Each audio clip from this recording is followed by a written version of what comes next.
Shalom. Shalom semua Bapak Ibu Saudara terkasih.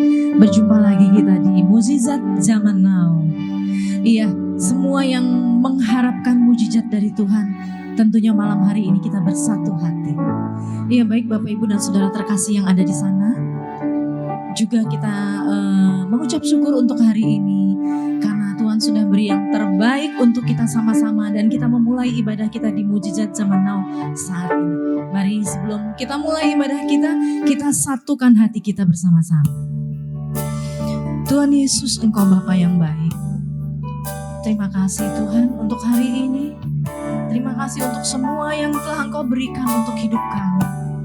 Terima kasih juga untuk mukjizat yang masih Engkau berikan sampai saat ini. Engkau dulu memberikan mukjizat dan saat ini juga Engkau memberikan mukjizat itu untuk kami Tuhan. Terima kasih Tuhan Yesus. Engkau melihat hati kami, anak-anak-Mu yang malam hari ini menyatu untuk mengikuti ibadah malam hari ini. Pimpin kami, sertai kami, dan biarlah hadirat-Mu bertahta di setiap pujian dan ibadah kami. Terima kasih Tuhan Yesus, Engkau juga berkati untuk acara kami ini, Mukjizat Zaman Now, tetap tayang dan terus berjalan yang sesuai Engkau inginkan Tuhan. Terima kasih Tuhan Yesus. Haleluya, amin. Mari kita naikkan pujian kita di hadapan Tuhan. Sama-sama kita naikkan pujian dan dikatakan,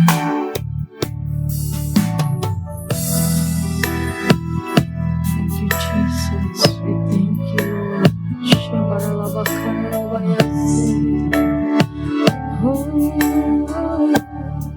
Saat ku sembahmu, Kau hadir di sini. Saat ku berseru, Kau pulihkan hati ini. Sebab itu ku nyanyi, haleluya, terpujilah Tuhan. Lagi katakan, saat ku sembahmu,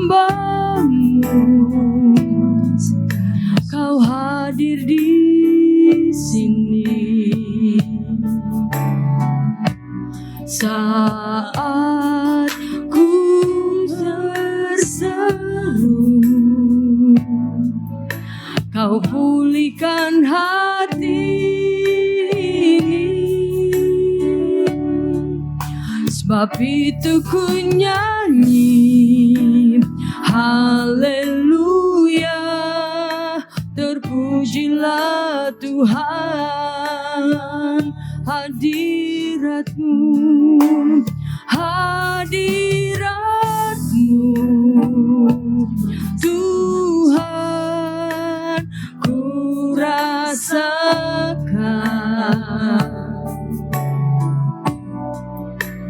Hadirat-Mu Tuhan, penuhi hatiku. Hadirat-Mu Tuhan, beriku kekuatan.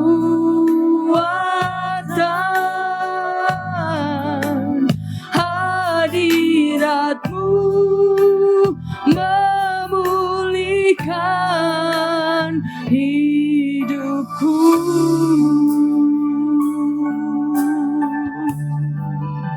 Kami mau datang menyembah-Mu lagi Tuhan. Saat ku sembah-Mu,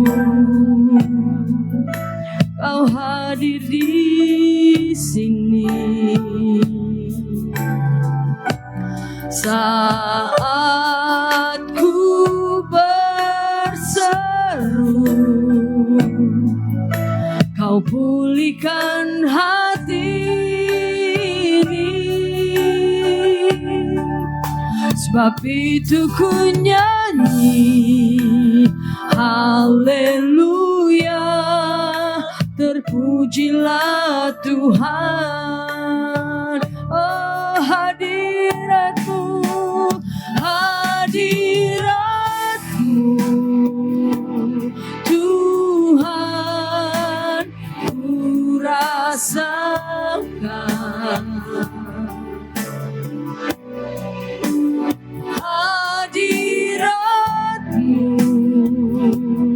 Tuhan, penuhi hatiku. Hadiratmu Tuhan, beriku kekuatan.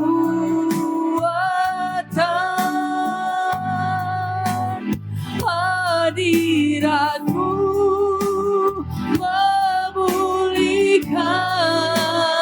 hidupku.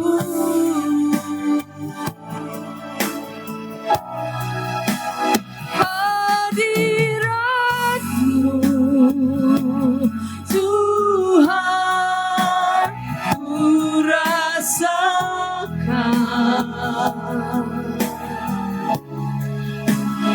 Hadiratmu Tuhan, penuhi hatiku. Yes Lord, hadiratmu Tuhan, beriku kekuatan.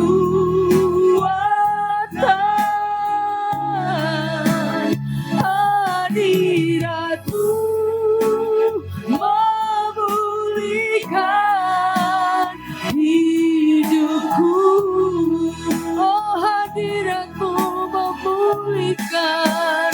Hadiratmu memulihkan hidupku.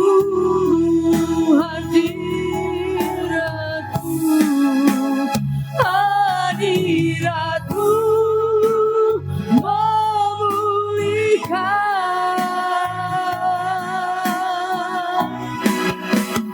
hidupku.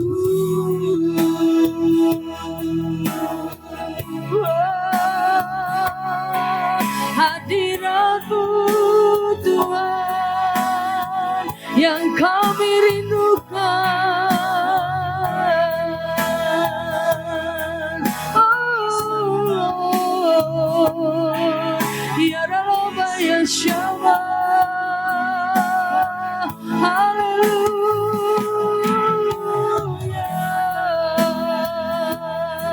Hanya Kau Yesus yang kami sembah, yang kami tinggikan.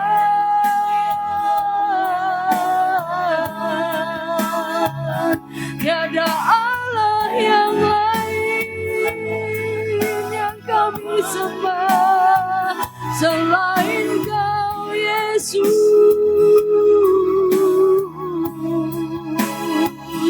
Oh haleluya, ya Rabba ya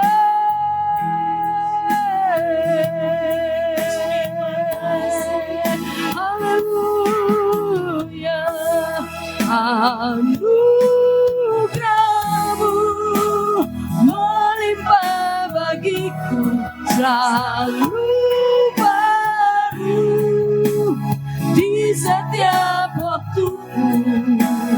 Kebenaran-Mu dan perkenananmu mengikutiku.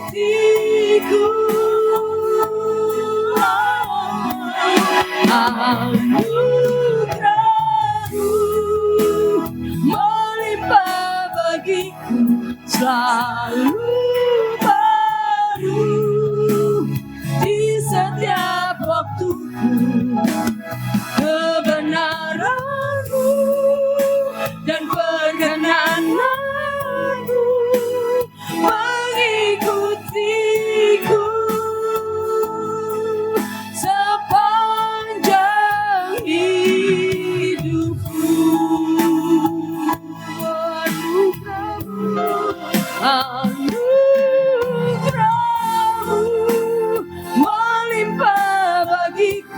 selalu baru di setiap waktuku.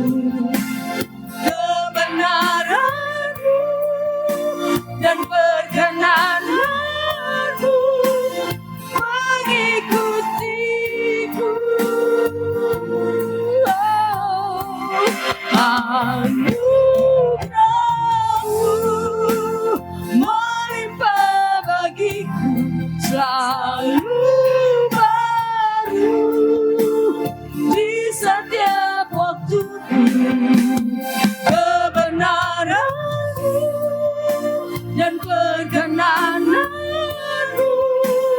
mengikutiku sepanjang hidupku. Kebenaran-Mu dan perkenananmu mengikutiku sepanjang hidupku. Kebenaran-Mu dan perkenananmu mengikutiku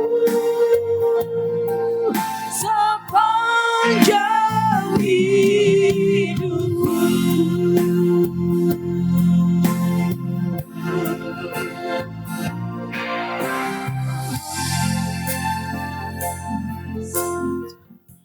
Judulnya adalah murid-murid mengusir setan.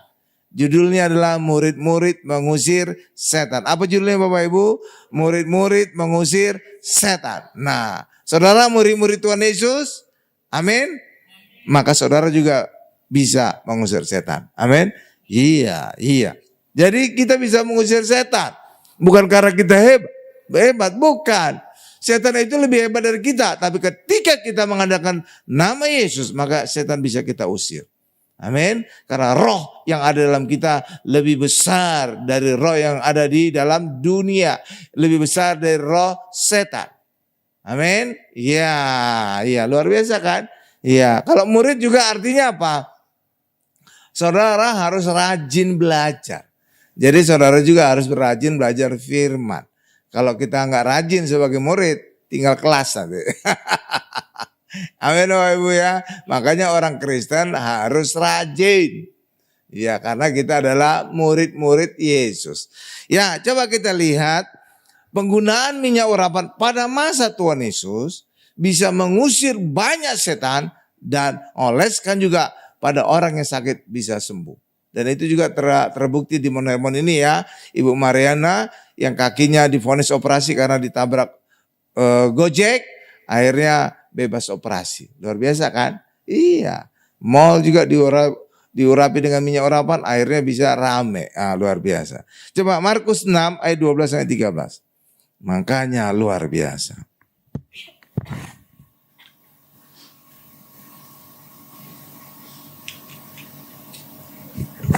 Markus 6 ayat 12 sampai 13. Saya baca ayat 12, Bapak Ibu ayat 13 ya. Iya, supaya kita sama-sama aktif lah. Nih saya baca ayat 12. Lalu pergilah mereka memberitakan bahwa orang harus bertobat. Ayat 13 Bapak Ibu.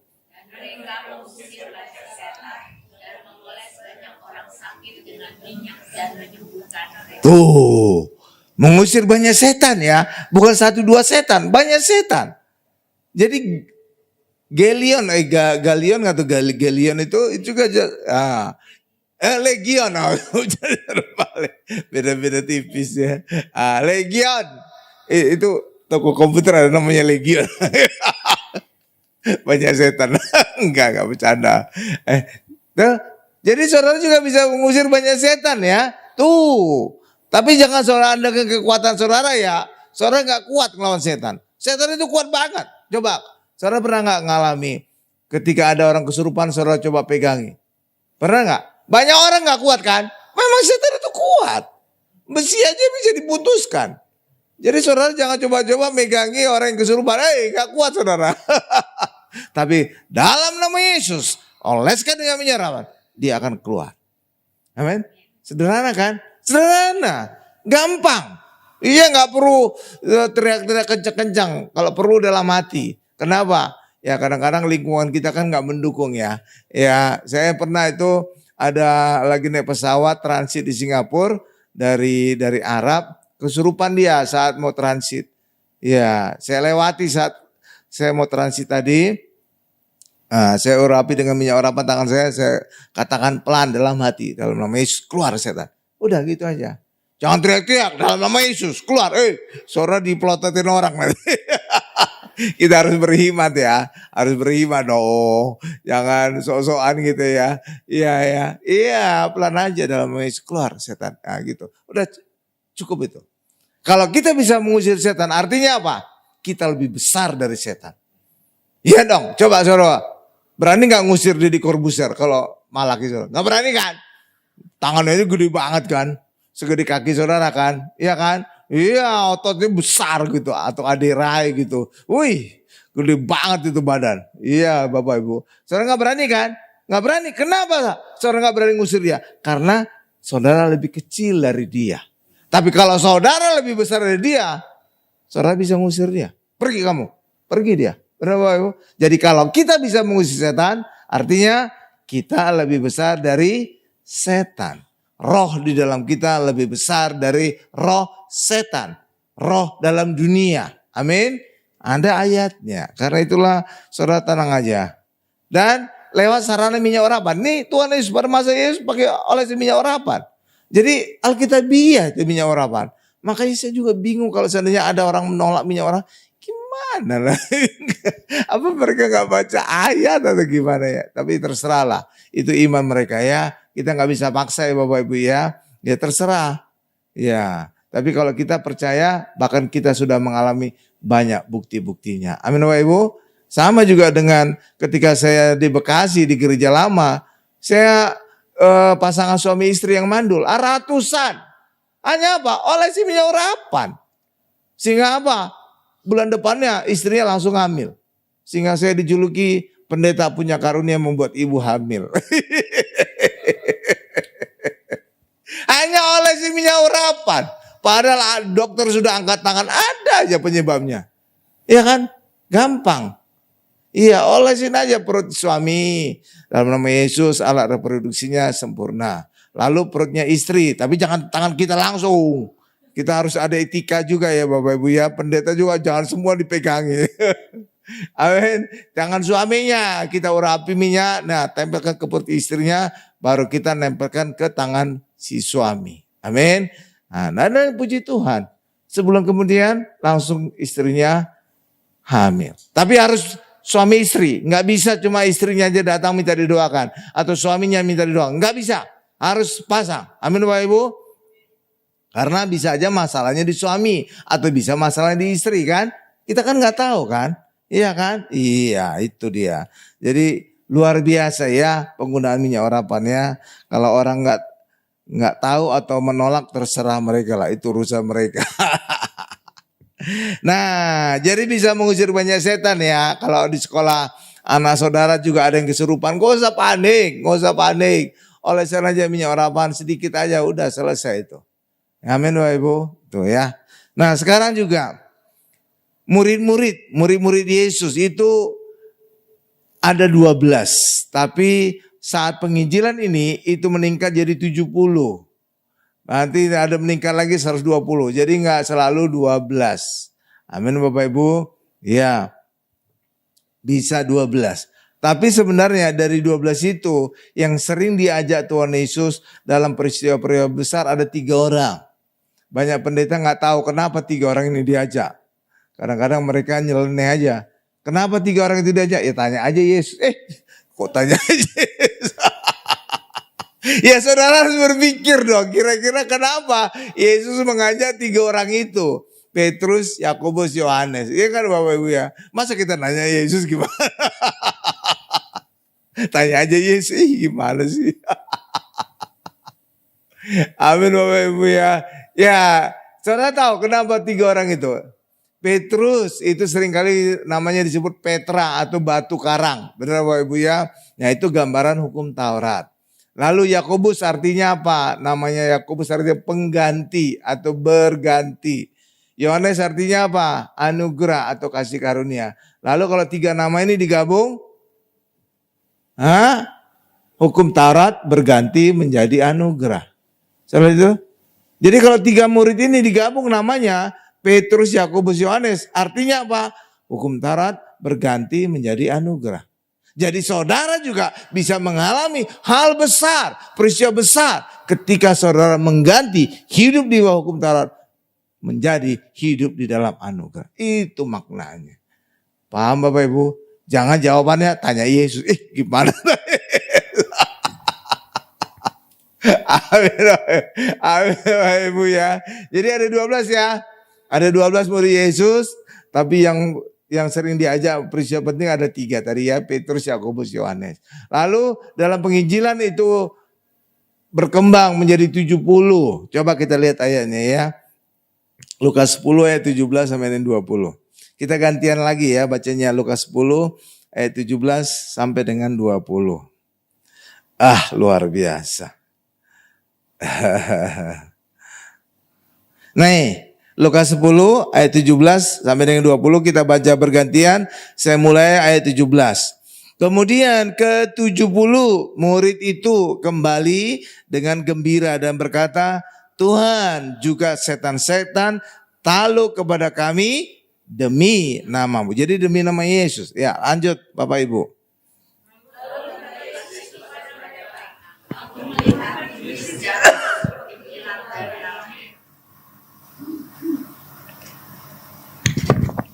Ya, ayat 19 saya.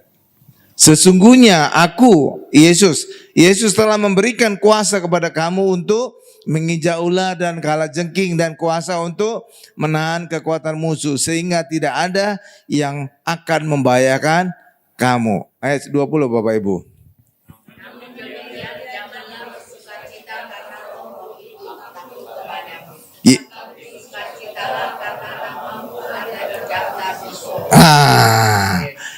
Jadi kita harus bersuka cita kalau nama kita terdaftar di sorga. Amin. Artinya kita pasti masuk sorga. Bukan karena kita telah mengusir setan. Bukan telah kita melakukan banyak mujizat. Bukan.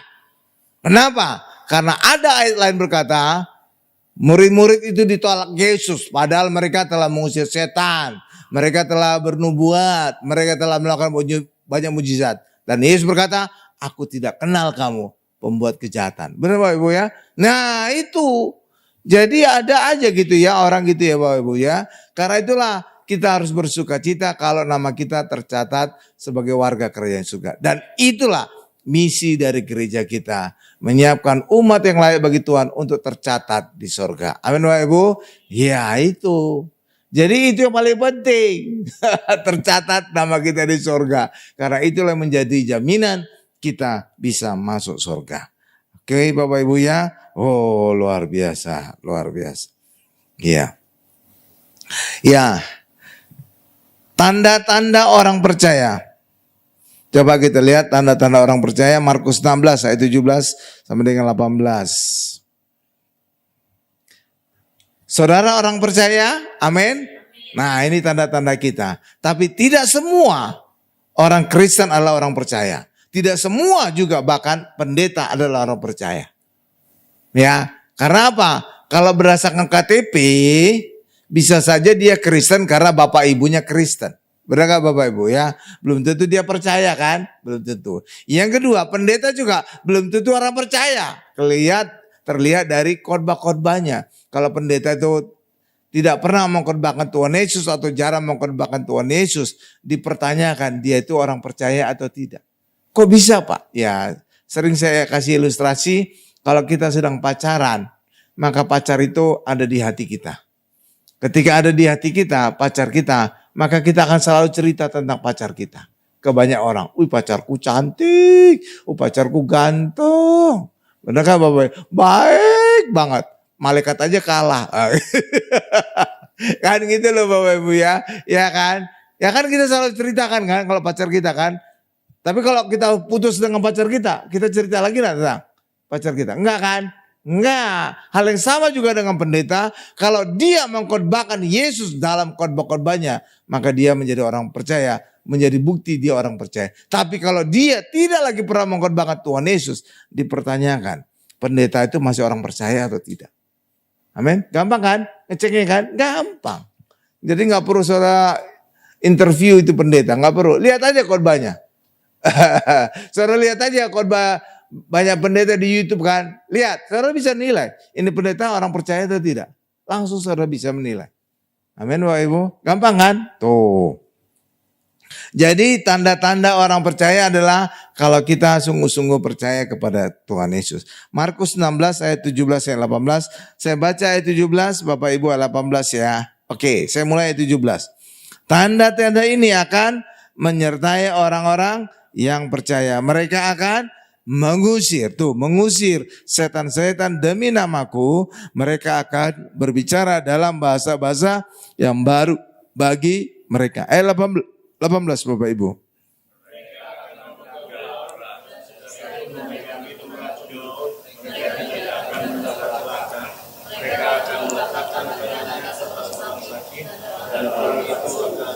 Nah, tapi jangan dicobai sengaja ya Bapak Ibu ya. Jadi kita bisa memegang ular, tapi jangan cari sarang ular. Mana ular? Aku pegangnya kepala. Mati saudara dipatok. Tapi kalau saudara sedang lewat semak-semak, nggak sengaja ada ular, saudara bisa pegang, saudara buang itu ular. Benar Bapak Ibu ya? Ya, oke. Atau akan masuk di dalam rumah saudara, saudara bisa buang itu ular. Ya, saudara bebas mara bahaya. Oke, tapi jangan sengaja cari sarang ular di mana. Cari di kebun binatang, mana itu kandang ular. Mati saudara. Oke, dan yang berikutnya adalah sekalipun mereka minum racun maut, mereka tidak akan mendapatkan celaka. Nah ini juga jangan disengaja. Tapi kalau saudara diracun orang diam-diam, saudara nggak mempan. Amin Bapak Ibu, saudara nggak mempan. Tapi kalau saudara iseng, baikon itu rasanya apa ya? Rasa stroberi, saudara minum, mati saudara.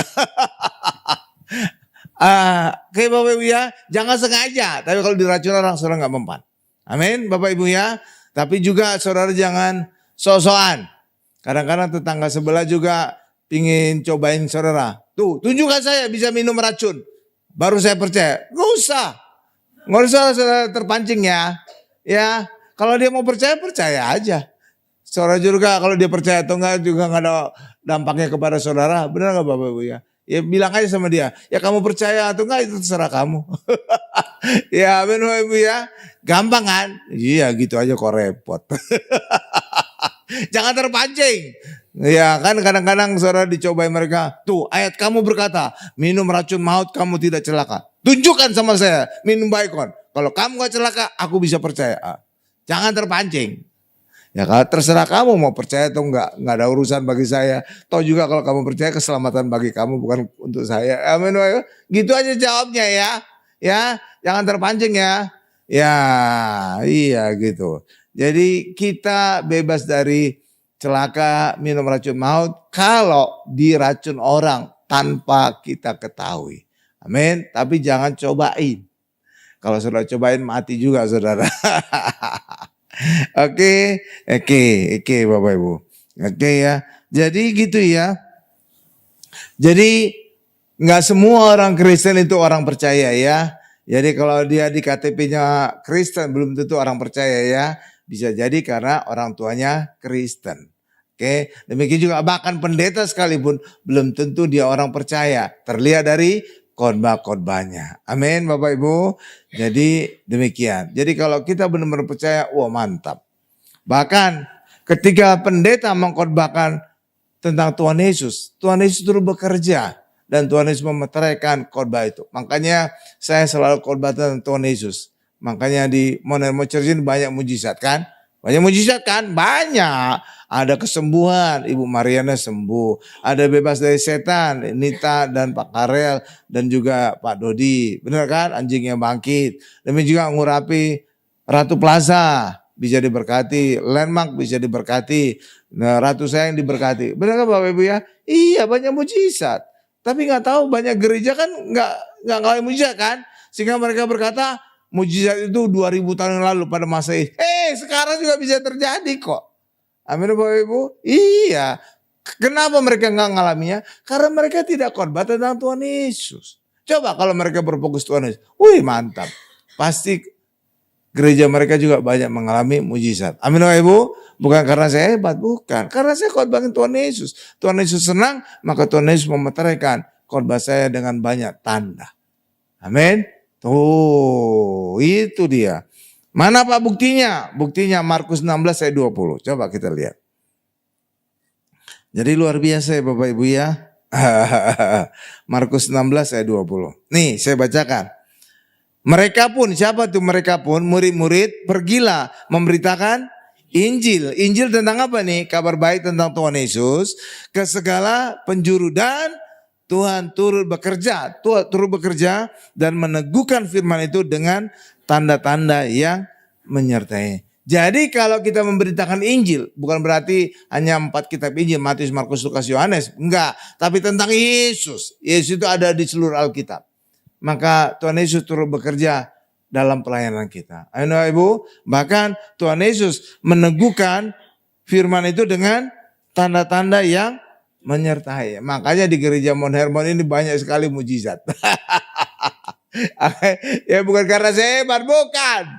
Bukan ya, tapi karena saya selalu khotbahkan tentang Tuhan Yesus, dan Tuhan Yesus memeteraikan khotbah saya, pelayanan saya dengan banyak tanda dan mujizat. Amin.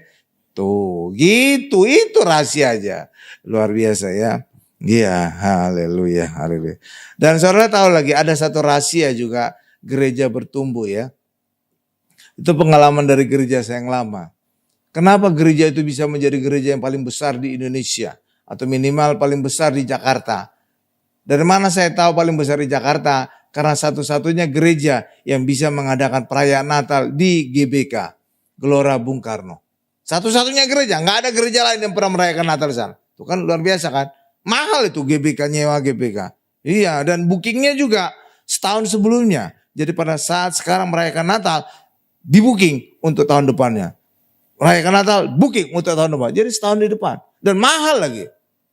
Oke loh Bapak Ibu. Iya, satu-satunya gereja yang bisa. Dan penuh kan, banyak.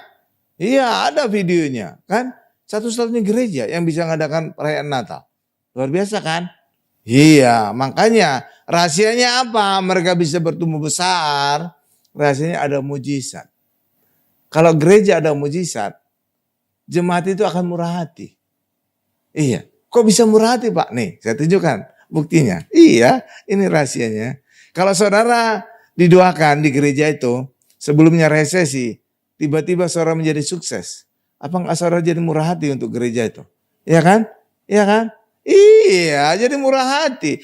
Misalkan lagi, anak saudara satu-satunya sebelumnya divonis dokter kanker, leukemia, kanker darah, sebulan lagi mati.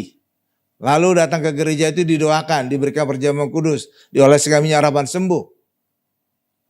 Saudara, apa yang terjadi kemudian? Saudara bertobat, keluarga bertobat itu. Iya kan? Bukan hanya bertobat, saudara juga murah hati. Iya, bukan hanya saudara ngasih cuma 100.000, enggak. Satu rumah juga saudara bisa kasih ke gereja. Satu rumah, benar. Ada encim-cim, ada kesaksian lagi. Encim-cim, gagal ginjal dia, akan operasi cangkok ginjal di Singapura. Ya, didoakan si gembalanya waktu masih hidup. Ya Bapak Ibu, encim ke Singapura jalan-jalan aja. Bukan operasi. Benar, ketika sampai Singapura kan dicek dulu sebelum dioperasikan. Ternyata ginjalnya udah sembuh. Ternyata apa yang dilakukan oleh si Incim tadi? Seluruh biaya cangkok ginjal dikasih ke gereja. Kan gede banget kan Bapak. Kan luar biasa kan? Iya, makanya mujizat itu membuat orang itu murah hati. Iya, karena apa? Solusi masalah mereka diberikan solusi. Amin Bapak Ibu. Iya, jadi luar biasa. Itu yang menjadi rahasia kenapa gereja itu menjadi gereja yang besar dan kaya raya. Setiap bulan bisa membuka satu cabang. Dulu pada masa saya, setiap bulan bisa membuka satu cabang gereja. Luar biasa kan? Mahal itu buka cabang Bapak Ibu. Izinnya juga mahal. Ya lama. Tapi gereja itu bisa. Kenapa? Ya murah hati ke departemen lah pokoknya. Gitulah Bapak Ibu.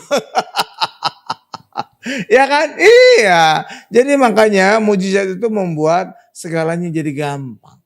Amin Bapak Ibu. Iya, gereja menjadi sukses. Loh Pak, kenapa gereja menaik belum Pak? Ya belum. Belum masanya. Mesti balita kita. Mesti 1 tahun kan. Ya kan. Ibarat balita lah. Seperti saudara punya anak.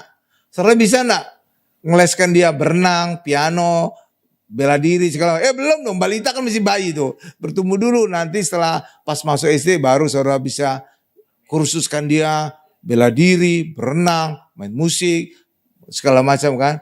Jadi setelah dia cukup besar. Nggak bisa balita saudara paksa les segala macam. Oh iya, ada satu tiba-tiba saya ingat. Saudara pernah bertanya-tanya dan dalam hati, sekarang ini anak-anak kecil juga diabetes loh.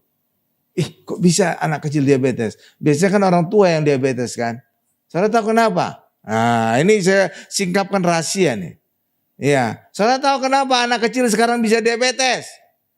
Karena orang tuanya ingin menjadikan anaknya itu Superman. Iya, bukan Superman, Superman. Ya, Superman maksudnya apa Pak? Iya, orang tuanya ingin nanti anaknya itu besar, bisa segalanya. Bisa musik, dia leskan piano, keyboard, dan biola segala macam. Dileskan banyak bahasa, bahasa Inggris, bahasa Jepang, bahasa Mandarin. Ya, terus dileskan lagi berenang, dileskan lagi bela diri. Jadi setiap hari anaknya itu pulang sekolah langsung les. Stres anaknya. Dan saudara tahu ketika orang stres, gula darahnya naik. Iya. Kenapa mekanisme tubuh itu ketika kita stres, gula darah naik? Karena itu mekanisme tubuh supaya kita punya tenaga untuk keluar dari penyebab stres. Seperti saudara juga kalau ketakutan, tiba-tiba saudara bisa lari kencang. Ya, pagar bisa saudara lompati yang secara normal nggak bisa. Kenapa? Karena gula darah saudara tinggi sehingga saudara punya tenaga ekstra. Tapi kalau setiap hari gula darah saudara banjir di tubuh saudara, itulah awal dari diabetes. Jadi anak kecil juga bisa diabetes kalau orang tuanya nge-push anaknya les setiap hari dari Senin sampai Minggu, semua dilesin. Ya, pingin anaknya jadi Superman malah ya jadi bonyok gitu Bapak Ibu ya. Lah iya dong. Jadi anak itu nggak ada istirahat lagi, nggak ada waktu bermain lagi. Jadi orang tuanya pingin jadikan anak itu serba bisa gitu ya, bisa bahasa Jepang, bahasa Mandarin. Bukannya jadi Superman, jadi bonyok anaknya ya, malah diabetes. Itu dia penyebabnya. Iya, pada saat saya masih di gereja lama, saat baptisan saya kaget. Kok anak kecil ada diabetes? Anak kecil, masih SD. Kok bisa diabetes ya? Lalu saya pikir-pikir, kenapa dia bisa diabetes? Kenapa? Iya gitu Bapak, itu. Lalu ya sedikit saya tanya-tanyalah ke orang tua si anak. Oh itu tuh, rupanya orang tuanya ingin jadikan anaknya Superman. Pingin bisa semuanya, bisa piano, bisa biola, bisa bela diri, bisa berenang, bisa bahasa bukan cuma 1, 3 lagi, Jepang, Mandarin, Inggris. Anaknya bukannya ini Bapak Ibu, Superman malah stres ya. Dan ketika stres, gula darah naik, ketika itu terjadi setiap hari, anak itu menjadi diabetes. Saudara paham itu? Makanya jangan saudara maksa anak saudara jadi Superman gitu ya. Itu malah merusak anak saudara ya. Amin Bapak Ibu ya. Jadi kecil-kecil udah diabetes. Kan gawat kan? Iya. Kenapa? Karena anak itu stres. Coba saudara lihatlah banyak orang-orang kaya gitu Bapak Ibu. Di mall main gadget. Mukanya itu kayak cerah gitu ya. Enggak cerah ya. Ya kan kayak stres gitu ya. Coba saudara bandingkan anak kampung. Main-main hujan. Kayaknya kebal gitu ya. Kebal mereka main-main hujan, lari-lari sana, lari sini. Kayaknya kebal sama hujan kan. Tapi anak-anak banyak orang kaya, kena hujan dikit aja udah langsung flu. Pilek. Kenapa? Karena daya tahan tubuhnya stres dia. Nggak ada waktu bermain. Saudara lihat itu? Tuh kan beda kan, coba anak kampung, mantap itu ya Bapak Ibu ya. Ya kan makannya juga kayak sembarangan kok, nggak sakit-sakit perut. Anak kita makan sedikit aja pedas udah sakit perut, mencret. Ya kan, nah itu dia. Jadi saudara bisa itu ya, hati-hati ya. Jangan saudara pingin anak saudara pingin Superman malah jadi bonyok ya, diabetes kecil itu gawat. Ya, saya simpulkan, enggak. Demikian juga saudara juga mendengari khotbah saya karena kayak banyak pewahyuan ya. Bukannya saya pinter, enggak Bapak Ibu. Saya itu dapat pewahyuan dari Tuhan aja. Kadang-kadang catatan khotbah saya ini juga ada berubah ketika saya di mimbar. Iya. Makanya pada saat saya sebelum khotbah, saya doa dulu. Kan berarti saya kan, biasa kan, itu doa dulu. Walaupun saya udah tahun dan jam terbangnya khotbah, tapi tetap saya butuh pengurapan Tuhan. Kenapa ini menyampaikan firman ini isi hatinya Tuhan? Ya harus konsultasi sama Tuhan dong. Jangan sok-sokan kita khotbah. Ya kan Bapak Ibu ya? Iya, dan ketika kita konsultasi dengan Tuhan, saat di mimbar, Tuhan terus memberikan saya pewahyuan. Jadi pikiran saya tidak tumpul, tidak berselubung. Dan itulah yang terjadi pada orang yang tidak mengkhotbahkan Tuhan Yesus, sehingga pikirannya tumpul. Khotbahnya dangkal jadinya. Oke? Ya, ini menjadi ayat penutup kita, 2 Korintus 3:14. Kata ayat, bukan kata saya ya. Nah, 2 Korintus 3:14, nih saya bacakan. Tetapi pikiran mereka telah menjadi tumpul. Tuh, bukan kata saya, kata ayat itu tumpul. Sebab sampai pada hari ini selubung itu masih tetap menyelubungi mereka. Jika mereka membaca perjanjian lama itu tanpa disingkapkan, karena hanya Kristus saja yang dapat menyingkapkannya. Jadi hanya Kristus saja yang bisa menyingkapkan, memberikan kita banyak pewahyuan. Makanya khotbahkan selalu tentang Tuhan Yesus. Anu Ibu, tuh luar biasa. Makanya saya itu kayaknya buat khotbah itu karena banyak pewahyuan. Buat khotbah itu cepat banget loh Bapak Ibu. Ibu Odi aja bilang kan saya dapat jatah 7 perkataan Yesus yang terakhir sudah selesai. Saudara tahu berapa lama saya ngerjain? 30 menit udah kelar. Cepet banget. Kayak tek. Udah jadi gitu. Luar biasa ya. Iya. Bahkan juga saudara tahu. Persiapan khotbah aja. Ini cepat sekali saya. Iya. Biasanya kan orang kan nyiapin khotbah besok, khotbah hari ini nyiapin gitu Bapak Ibu ya. Benar kan? Itu juga satu-satu khotbah kan? Kalau saya enggak, nyiapin khotbah itu untuk satu renteng 1 tahun. Itu banyak banget kan?